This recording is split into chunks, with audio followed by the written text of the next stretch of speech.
আসসালামু আলাইকুম ওয়া রাহমাতুল্লাহ।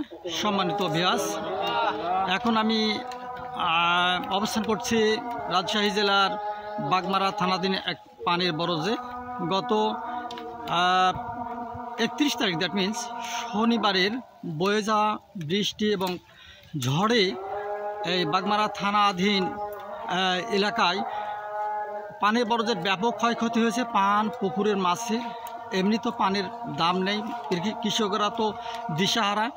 এর মধ্যে পানির বরজগুলো ঘূর্ণিঝড়ে সমস্ত এলোমেলো হয়েছে। আপনারা দেখছেন এই কৃষকরা করছেন, এই যে আপনারা দেখছেন যে সমস্ত পানির বরজগুলো পড়ে গেছে।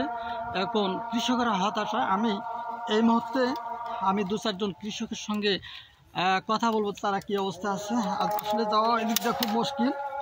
আমি চেষ্টা করছি পানির বরজের মধ্য দিয়ে। দেখুন এই যে কৃষকেরা সকাল থেকে এ পর্যন্ত পরিশ্রম করে চলে যাচ্ছে। তো এখন ভাই, আপনার একটু পরিচয় যদি দেখেন, আপনি কখন থেকে কীভাবে কাজ করছেন? আসসালামু আলাইকুম, আমি মোহাম্মদ এনামুল হক। আমরা কাজ করতেছি সকাল মনে করেন 7টার দিকে আসছি। আচ্ছা, এই 7টা থেকে কাজ করতেছি।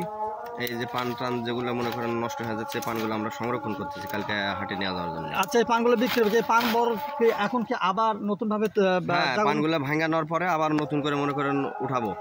আচ্ছা, আপনাকে অনেক ধন্যবাদ। আপনাদের সর্দার আছেন নাকি? হ্যাঁ হ্যাঁ আছেন। আমি ওনার কাছে জানতে চাবো বর্তমান পানের যে ক্ষয়ক্ষতির পরিমাণটা কত হতে পারে, আর এটা রিকভার করার আপনাকে অনেক ধন্যবাদ। ভাই, আপনি যদি আমাকে একটু সময় দিতেন, আপনার ক্ষতি করছি এর মধ্যে দেখছে। আপনার নাম কি? আমার নাম ওসমান। আসসালামু আলাইকুম। আচ্ছা, এখানে অনেক ক্ষয়ক্ষতি হয়ে গেছে, প্রায় 2 কোটি টাকার মতো ক্ষয়ক্ষতি হয়ে গেছে। আপনার এই কোয়ালপাড়া এই জায়গাতে 2 কোটির মতন ক্ষতি হয়ে গেছে। টাকার ক্ষতি। আচ্ছা, এই হিসাবটা যদি বাগমারা থানার পুরোটা করে, তাহলে কেমন হতে পারে ক্ষতির পরিমাণ? অনেক সেটা পরিকল্পনা